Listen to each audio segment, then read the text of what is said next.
Salam. Oh Mas, silahkan masuk Mas. Ya Pak. Mas Pak. Ya.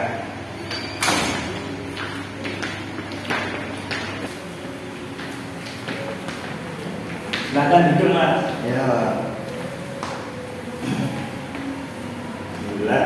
Gimana kabarnya Mas buat hari ini? alhamdulillah baik. Alhamdulillah. Tadi jalan kaki atau naik motor kesininya Mas? Tadi saya naik motor, Pak. Naik motor. Ya. Oh, ya. Dekat. Dari Ya, rumah. cukup dekat sih. Sekitar 5 menitan sudah sampai. Ya, sebelumnya ini Masnya yang kemarin WA saya ya. Oh iya, Pak. Kemarin saya WA Bapak. Kalau nggak salah namanya Mas Farhan. Ya, benar, Oh, Pak. ya, Mas Farhan. Dari kelas berapa Pak Farhan? Saya dari kelas 8 SMA. 8 SMA ya. Ya. Baik. Tujuan Mas Farhan datang ke sini untuk apa kalau boleh tahu? Ya, saya kan ngechat Bapak ya. Karena saya tahu kalau Bapak itu guru BK. Nah, makanya saya ngechat Bapak untuk saya punya masalah gitu, Pak. Makanya saya chat Bapak gitu. Ya benar sekali. Jadi Mas Farhan ini sudah mengetahui saya itu guru BK di sini. Nah, nanti Mas Farhan mau bercerita atau gimana Mas ini? Bercerita atau ada masalah mungkin? Ya mungkin nanti bercerita dengan Bapak apa yang salah, mungkin nanti ya begitu, Pak. Oh iya nanti ya. Kalau gitu sebelumnya perkenalan dulu, saya itu guru BK atau guru BK di sekolah dekat sini Mas. Jadi dalam proses ini nanti kita ada yang namanya konseling. Oh. Jadi nanti Mas Farhan Mas Farhan sebagai konseling dan saya sebagai konselor. Sebelumnya Mas Farhan apakah sudah mengetahui bahwa konseling itu apa? Ya sebenarnya saya tahunya ya, Pak ya. Kalau ke guru BK itu jadi sebagai tempat curhatan siswa-siswa sih, Pak. Makanya saya chat Pak Bapak gitu untuk curhat atau cerita gitu tentang masalah saya. Itu sih, Pak. Ya, jadi apa yang dikatakan Mas Farhan itu ada benarnya. Jadi konselor itu membantu konseli untuk memberikan bantuan, entah itu konselingnya ada masalah atau ingin cerita, itu konselor bisa membantu. Gitu ya Mas. Oke, Pak, siap. Baik, langsung saja, apakah Mas Farhan sudah siap?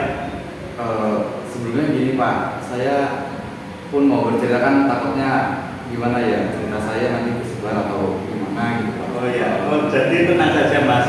Sebagai konselor itu kami mempunyai asas yang namanya asas kerahasiaan. Jadi nanti setelah Mas Farhan bercerita, konselor akan merahasiakan itu. Jadi hanya kita berdua yang tahu tentang masalahnya Mas Farhan. Oke, baik, Pak, saya mengerti. Ya.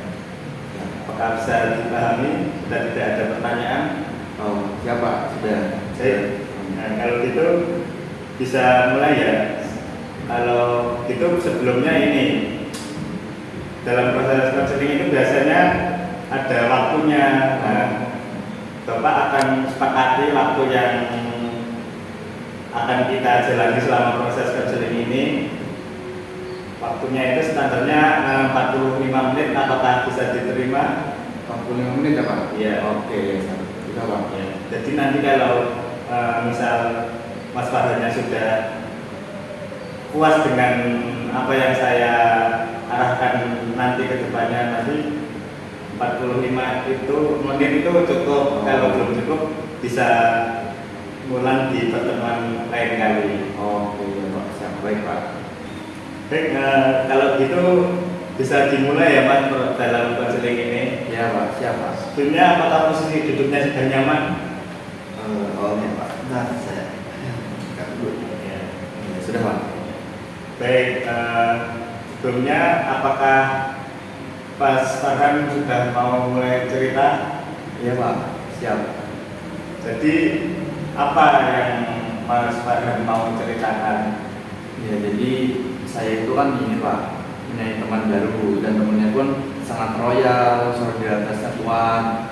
Itu membuat saya merasa senang untuk bisa bermain sama mereka gitu. Lalu masalah apa yang terganggu di pikiran Mas Farhan itu? Ya Pak, jadi saya itu memiliki teman apa ya? Teman diajak nongkrong gitu Pak, teman yang ya menyenangkan lah gitu.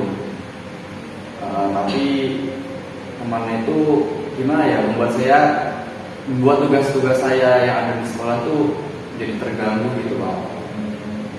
Kok bisa terganggu itu kenapa? Ya karena itu kan apa ya, kalau nongkrong sama teman-teman kan rasanya menyenangkan gitu Pak. Ya dari situ saya jadi terlupakan tentang tugas-tugas saya gitu Pak. Berarti teman-temannya Mas Farhan sering ngajak main gitu. Nah iya Pak, dari situ kan saya pun gimana ya, kalau udah nongkrong sama teman-teman kan asik ya Pak, enak gitu.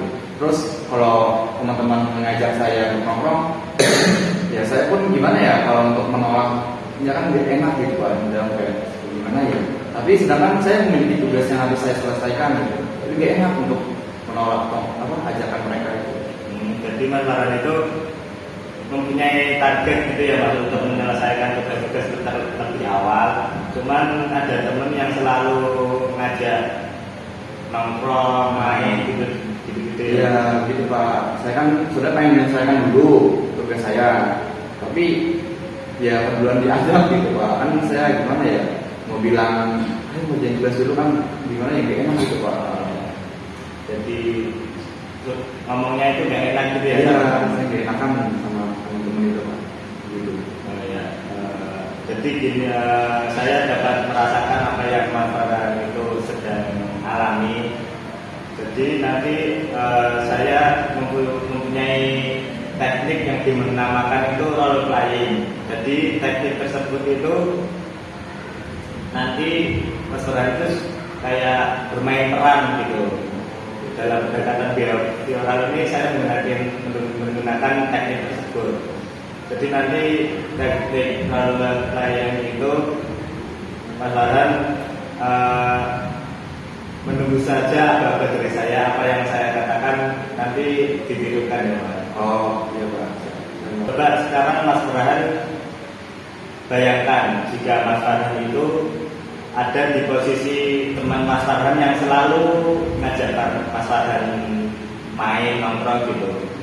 Mas Farhan tinggal bicara saja, mempraktekkan gimana teman-temannya Mas Farhan itu ngajak Mas Farhan itu gimana, kata-katanya gimana, coba Mas Farhan apa itu menjelaskan mencoba. Oh iya. Berarti saya di sini sebagai diri saya Pak ya? Sebagai teman sebagai teman dulu. Temannya Mas Farhan itu sebagai temannya Mas Farhan yang selalu ngajak Mas Farhan. Oke. Gimana? Berarti saya ngajak diri saya sendiri. Iya. Oke.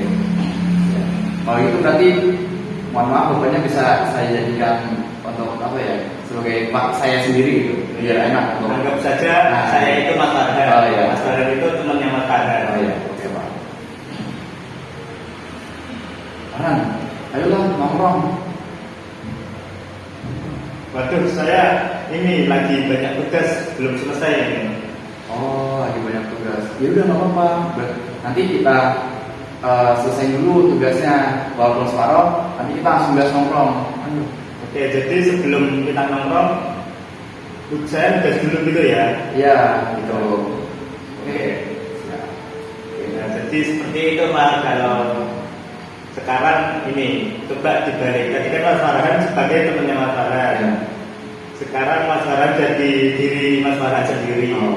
Gimana caranya menjawab pertanyaan tadi? Oh, oke. Berarti saya mencoba pertanyaan kayak tadi ya. Oh, Nanti Mas Farhan menjawab gimana menurut Farhan, jawabannya kayak gimana ya? Oh, gitu. Oke. Ayo main, kita nongkrong. Aduh, mana ya? Aku masih ada tugas. Ada tugas, gak apa-apa, nanti diselesaikan dulu aja tugasnya. Setelah itu kita bisa main. Oh, kalau gitu, ayo saya mau dong kalau kayak gitu. Gitu. Nah, jadi seperti itu Mas. Kalau besok ada yang ngajak lagi punya Mas Farhan bisa menjawab seperti itu. Jadi nggak usah takut, nggak usah enakan. Insya Allah temannya Mas Farhan itu bisa menyesuaikan Mas Farhan. Kan teman-temannya Mas Farhan enakan semua atau kayak seneng-seneng apa yang dikatakan Mas Farhan tadi. Insya Allah temannya Mas Farhan itu bisa ngerti Mas Farhan. Jadi Mas Farhan harus bisa pede lagi. Ya, tapi kan apa ya? Ya dari yang dijelaskan tadi, saya pun membayangkan ya memang lumayan lega gitu Pak, untuk bisa ngomong, untuk bisa seenggaknya kita adanya kompromi gitu ya Pak ya, terhadap si teman-teman saya itu. Ya seharusnya saya lebih seperti itu ya Pak ya. Saya mungkin kemarin itu karena terlalu apa ya, keenakan gitu, terlalu menyenangkan dengan omongan itu, terus saya nggak berani untuk menolak. Yang benar kan saya juga harus bisa menolak, tapi menolaknya pun dalam bentuk ada hal yang baik gitu, ada tanggung jawab saya untuk saya bicarakan juga pada mereka gitu. Ya, jadi ya lumayan lega. Jadi Anda sudah lega ya Mas Farhan. Kalau begitu, apakah sebelumnya Mas Farhan ada yang perlu ditanyakan? Mungkin untuk sebenarnya saya sudah cukup baik Pak untuk sekarang ini. Mungkin nanti saya akan lebih baik lagi dalam ya itu, dalam hal apa, rasa saya keenakan itu akan saya coba untuk. Baik, jika sudah Mas Farhan sudah fresh, sudah plong, sudah enak, sudah mengetahui apa intinya, coba Mas Farhan simpulkan apa yang tadi Bapak suruh atau lakukan terhadap Mas Farhan kok bisa plong seperti ini tuh gimana? Disimpulkan semuanya. Jadi ya, yang dapat saya simpulkan ya, saya harus lebih berani lagi Pak dalam diri saya, harus lebih pede kan tadi Bapak bilang, untuk bisa ngomong sama teman-teman saya dan bisa juga untuk sedikit menolak gitu, sedikit kompromi tentang penolakan saya kepada teman-teman saya, yang dimana itu akan membuat diri saya lebih lega lagi gitu, dan tugas-tugas saya pun nggak tertunda lagi Pak. Itu sih saya rasa pada pertemuan kali ini sudah cukup ya, dalam 45 menit, sehingga pertemuan depan jika jika Mas Farhan ingin kembali bercerita dipersilahkan. Sebelum saya tutup, Mas Farhan, saya beri tugas terlebih dahulu ya. Tugasnya itu ketika Mas Farhan diajak lagi, sedangkan Mas Farhan sedang ada tugas. Nah, Mas Farhan kan sudah tahu gimana cara menjawabnya, gimana cara bicara ke temannya. Nah, Mas Farhan yang ada yang ditanya, yang Mas Farhan jawab itu dicatat saja supaya Mas Farhan bisa belajar dari situ. Supaya ada introspeksi diri juga. Ya nanti saya akan coba catat hal-hal yang seperti tadi itu yang saya ceritakan. Lalu nanti saya akan berikan ke Bapak nih, untuk perkembangan diri saya gitu ya Pak. Ya Pak, saya paham. Baik, saya rasa sudah cukup sekian dari saya dalam proses konseling ini. Semoga apa yang kita kerjakan pada hari ini bisa membuat motivasi bagi Mas Farhan. Juga saya mengucapkan sama Bapak karena telah bersedia menerima curahan saya, cerita-cerita saya, dan membantu saya dalam menangani masalah saya ini. Semoga Bapak juga selalu berikan kesehatan ya Pak. Amin. Terima kasih Pak. Saya izin pamit ya Pak. Ya, silakan.